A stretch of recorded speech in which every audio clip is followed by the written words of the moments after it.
जो कह रहे हैं और जो गृहमंत्री के शब्द थे, उन्होंने कहा कि अब यथार्थवादी इतिहास लिखने का वक्त है। कोई एक तरफा नजरिया नहीं, केवल एक ही नैरेटिव नहीं, जो जैसा है वैसे ही रखा जाएगा। सुप्रिया जी।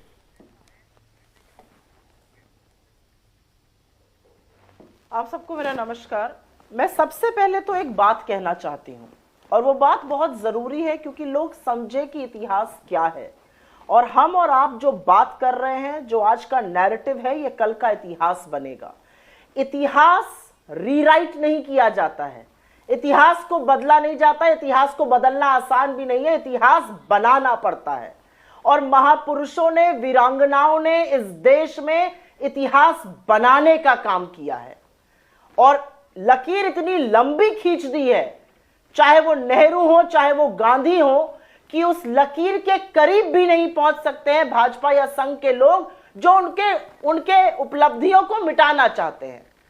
आज ये पहली बार नहीं है, ये पहली बार नहीं है कि इस देश में गांधी को गाली दी जाएगी और इस देश के बाहर जाकर प्रधानमंत्री मोदी या कोई भी वैधता पाने के लिए गांधी के आगे ही सर झुकाएगा।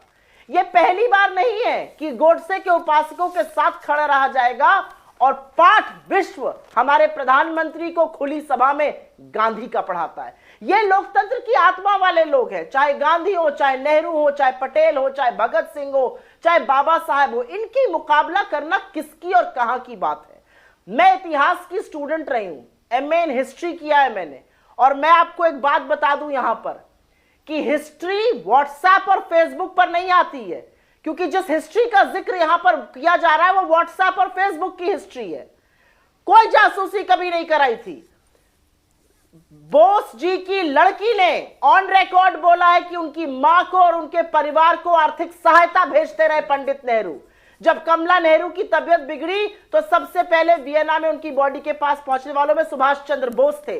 सुभाष चंद्र बोस ने आईएनए में रेजिमेंट्स का नाम गांधी और नेहरू पे रखा। अगर वैमनस्यता होती तो वो ऐसा क्यों करते? और मैं एक बात आपसे यहां पे कहना चाहती हूं, आप लाइट एंड साउंड शो से नेहरू का नाम निकाल देंगे, आप लाइट एंड साउंड शो में गांधी को एक लाइन में समेट देंगे, आप आजादी का अमृत महोत्सव का आईसीएचआर पोस्टर निकालता है, उसमें 8 लोग हैं, 8 लोगों में से एक भी नेहरू नहीं है। नेहरू ने इस देश में 10 साल जेल में बिताए, आजादी के आंदोलन के दौरान अपना सर्वस्व न्यौछावर किया, इस मॉडर्न भारत की नींव रखी और आजाद भारत के पहले प्रधानमंत्री बने।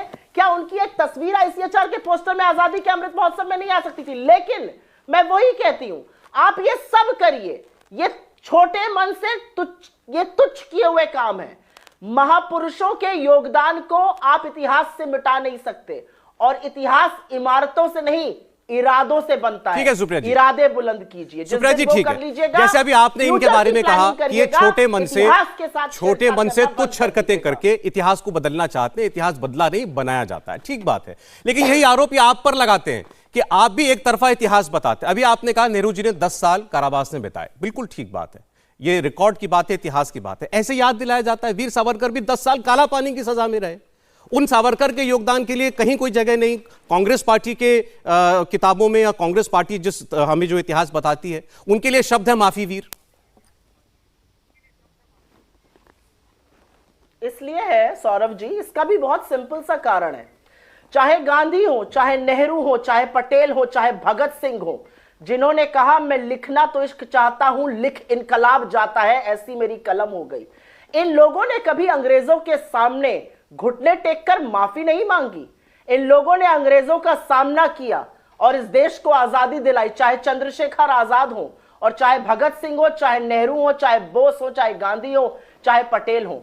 आप 6 महीने के अंदर जेल पहुंचते ही अगर 8 माफी के पत्र, प्रोडिजल सन, आई शैल रिटर्न टू द प्रोडिजल मदर, मैं जिंदगी भर आपकी खुशामदीद करूंगा और कभी भी आजादी के आंदोलन का पार्ट नहीं बनूंगा, जो उन्होंने करके दिखाया निकलने के बाद। ठीक है, 1911 के पहले के सावरकर और 1911 के बाद के सावरकर का कोई रोल नहीं है आजादी के आंदोलन में, तो ये बोला जाएगा। मैं तो एक सवाल, एक छोटा सा सवाल और है इसी पर आपसे। अगर वीर सावरकर, अगर सावरकर आरएसएस और आज भारतीय जनता पार्टी के प्रेरणा स्रोत ना होते, अगर सावरकर देश में हिंदुत्व की बात करने वाले, हिंदुत्व के पुरोधा ना होते, तब भी वो माफी वीर ही रहते, या तब वो हो जाते आजादी के अनेक नायकों में से एक नायक?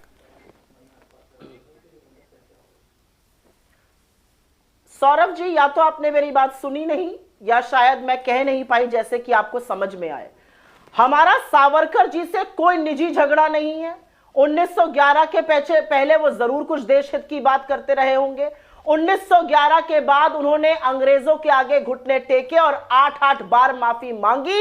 ये एक मैटर ऑफ रिकॉर्ड है जिसमें उन्होंने ये तक, उनको जिंदगी भर अंग्रेजों की पेंशन मिली, वो जिंदगी भर रत्नागिरी में रहे। उन्होंने कहा कि मैं आजादी के बाद वो जिला तक नहीं छोड़ूंगा।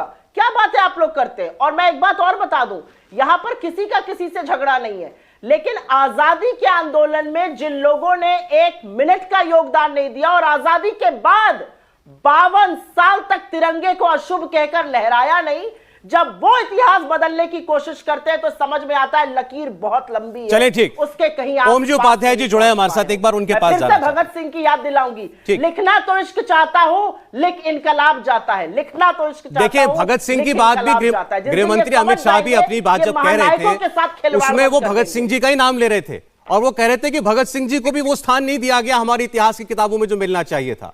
केवल अहिंसक आंदोलन से हमको आजादी नहीं मिली, गांधी जी, नेहरू जी के आंदोलन का बहुत योगदान है, लेकिन ऐसे कितने और हैं जो जिनके नाम भी हम नहीं जानते और जिन्होंने अपनी जानें कुर्बान कर दी। 2000 सौरभ जी, मैं यही पूछना चाहती हूं आपसे, क्या हिंसा की बात करना 2023 में इतने वॉलेटाइल विश्व में सही बात है? इसका जवाब गृह मंत्री के पद पर बैठे हुए अमित शाह जी को जरूर देना चाहिए। आजादी के आंदोलन में सबका कंट्रीब्यूशन था। आपने शायद क्लास बंक किया हो और आजादी नहीं पढ़ी हो अमित शाह जी, हमने खूब पढ़ा। चलिए, अच्छा ठीक, एक मिनट, सावरकर जी के बारे में भी पढ़ा था कि उनकी ओम जी उपाध्याय, देखिए हमने जो भगत सिंह गृह मंत्री जी, सुप्रिया जी एक मिनट, मैं आप जरा ओम जी के पास जा रहा हूं। प्रसाद बिस्मिल के लिए भी पढ़ा, गृह मंत्री ये कह रहे हैं कि